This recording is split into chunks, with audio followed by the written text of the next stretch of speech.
I now give the floor to the President of the Human Rights Council to deliver his report.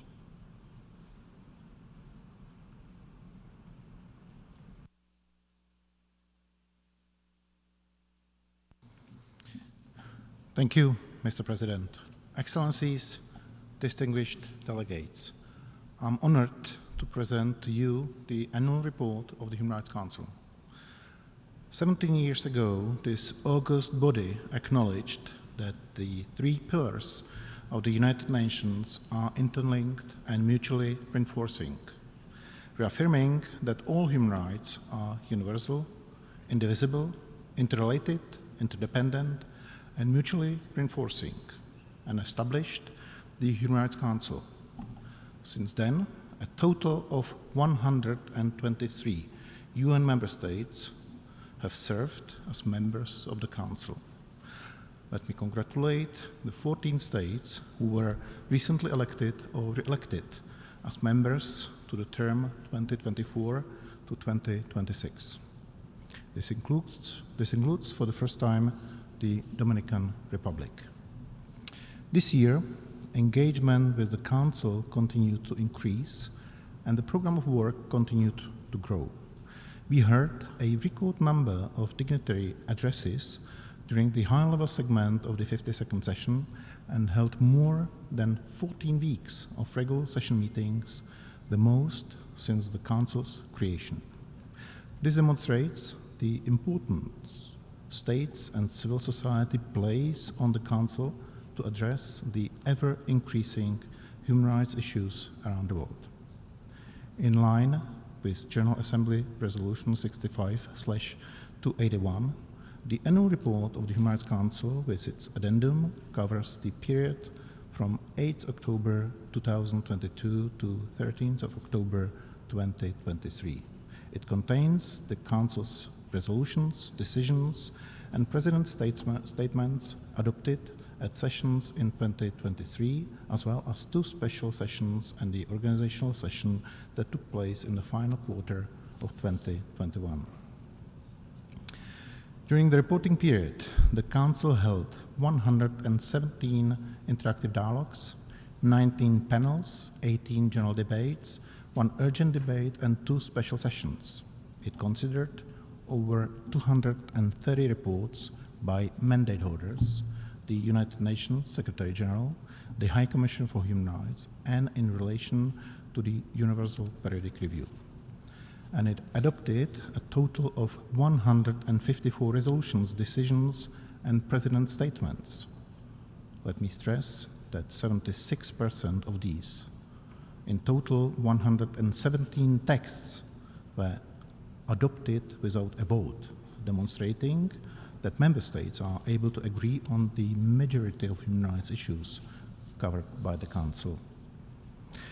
Mr. President, the General Assembly mandated the Council to, I quote, respond promptly to human rights emergencies, unquote. And during the reporting time, the Council continued to deliver. On November 24th, 2022, the Council held its 35th special session on the deteriorating situation of human rights in the Islamic Republic of Iran, especially with respect to women and children. At the conclusion of the special session, the Council decided to establish a new fact-finding mission. This fact-finding mission presented their first oral update to the Council at its 53rd session in July. It reported that the overall human rights situation in the country risks deteriorating further if no response is made to the concerns raised to date of alleged human rights violations. The fact-finding mission's first full report will be presented to the Council next March. Moreover, within a month of outbreak of hostilities in the Sudan, the Council held its 36th special session on the human rights impact of the ongoing conflict in the Sudan on May 11, 2023. At the end of the 54th session, the Council established a new fact-finding mission on the Sudan, mandated to investigate and establish the facts, circumstances, and root causes of these alleged human rights violations and abuses. I have initiated the selection process for the members of the new fact-finding mission, and I hope to make the appointments shortly. The Council also established new mandates this year under its technical cooperation and capacity building agenda. For example, in April, the Council adopted Resolution 52/39, which requested the Office of the High Commissioner for Human Rights to provide Haiti with technical assistance and support for its judiciary, security forces, and prison administration. Upon the Council's request, the High Commissioner appointed an independent human rights expert on Haiti to monitor the development of the human rights situation there. The expert has already undertaken a country visit and participated in an interactive dialogue with the Council during its 54th session. During its 53rd session in July, the Council requested the Office of the High Commissioner for Human Rights to assist Colombia with the implementation of the recommendations made by its National Commission for the Clarification of Truth, Coexistence, and Non-Repetition. Then, upon the Council's request, the High Commissioner appointed an international human rights expert tasked with identifying and verifying the obstacles to the implementation of Colombia's 2016 peace agreement. And the expert already undertook a country visit in September. And a few weeks ago, the Council adopted Resolution 54/30, through which it requested the Office of the High Commissioner for Human Rights to provide technical assistance and capacity building to national civilian authorities in plenipotentiary security and justice matters in Honduras in order to improve the situation of human rights. Also, during the 54th session, the Council welcomed the willingness of the High Commissioner for Human Rights to engage with the Caribbean community to conclude an agreement with the Bahamas regarding the establishment of a regional office of the High Commissioner in that country. The purpose of such an office would be to undertake technical assistance and capacity building activities and support efforts to promote, protect, and fulfill human rights within the region by the governments of the Caribbean community. For the four initiatives I just mentioned, the concerned countries worked with their peers to identify human rights issues and seek targeted international assistance from the Human Rights Council and the Office of the High Commissioner. It is a blueprint for cooperation and an encouraging demonstration of the Council's ability to effectively deliver on its mandate. Mr. President, some of the country-specific resolutions adopted by the Council this year included recommendations to the General Assembly. For example, in its resolution 52/30 on the situation of human rights in the Syrian Arab Republic, the Council reaffirmed its recommendation that the General Assembly submit the reports of the Commission of Inquiry on the Syrian Arab Republic to the Security Council for appropriate action. The Council also recommended the continuation of the Commission's briefings to members of the Security Council and the General Assembly. Similarly, in its resolution 52/31 on the situation of human rights in Myanmar, the Council recommended that the General Assembly submit the reports of the High Commissioner for Human Rights and the Special Rapporteur on the situation of human rights in Myanmar to the relevant UN bodies, including the Security Council, for their consideration and appropriate action, taking into account the relevant conclusions and recommendations therein. Mr. President, this year the Human Rights Council has continued its significant work in progressing international human rights law by adopting several new resolutions that address a wide range of human rights issues. For example, during its 53rd session, the Council held an urgent debate to discuss the alarming rise in premeditated and public acts of religious hatred as manifested by recurrent desecration of the Holy Quran in some European and other countries. Following the debate, the Council adopted a new resolution on countering religious hatred constituting incitement to discrimination, hostility, or violence.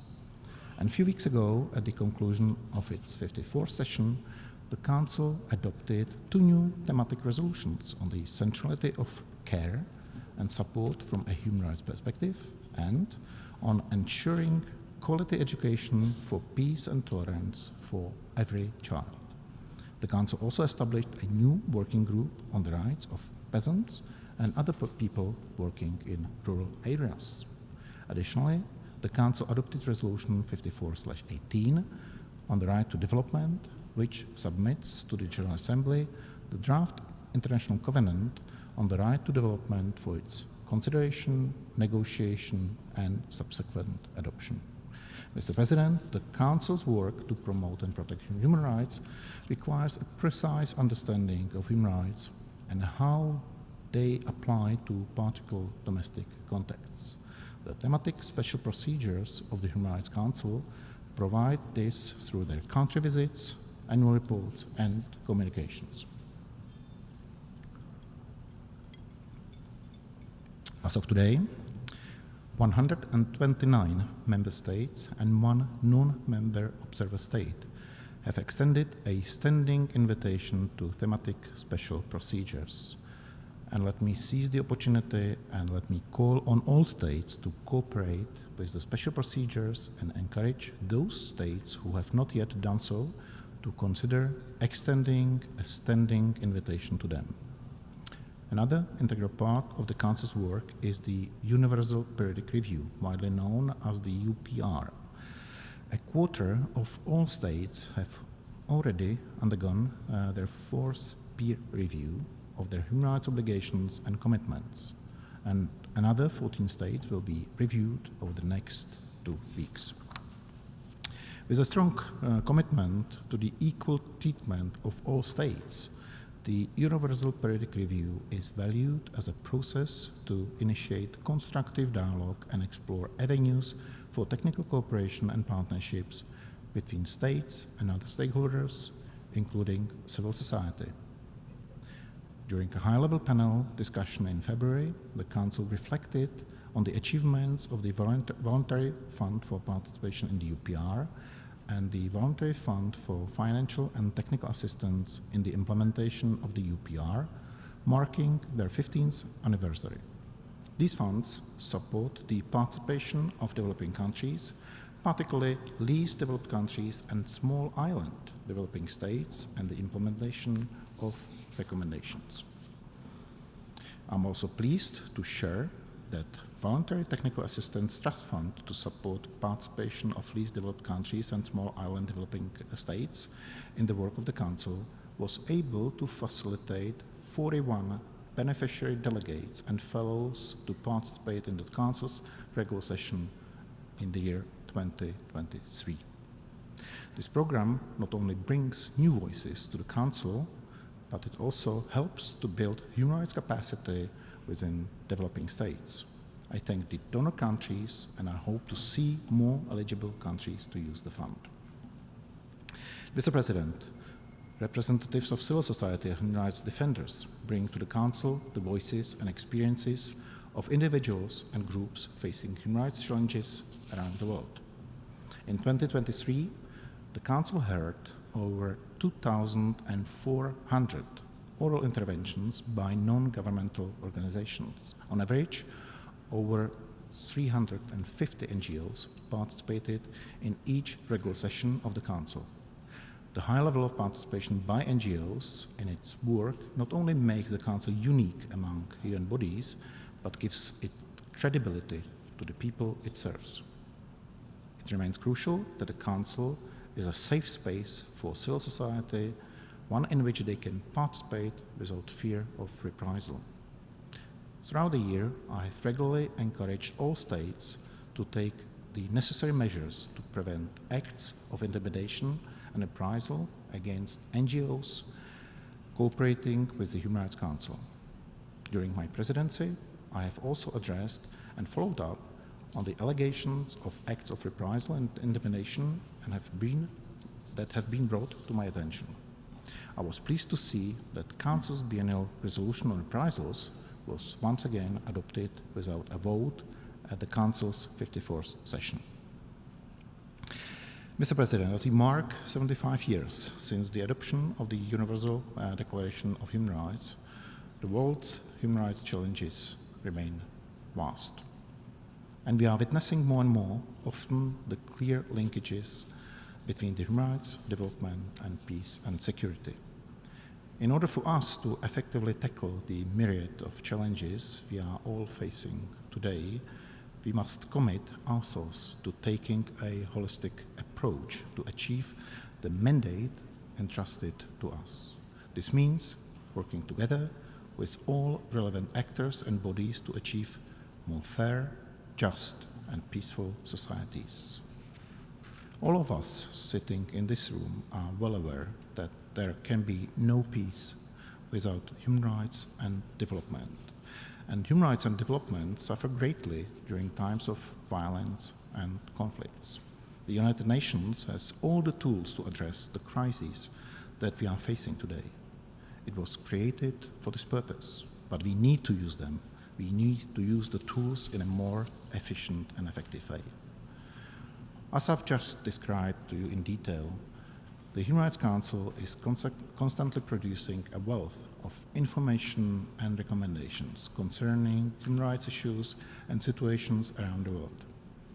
This is an invaluable resource that should be utilized by other bodies despite what pillar of the UN organization they fall under.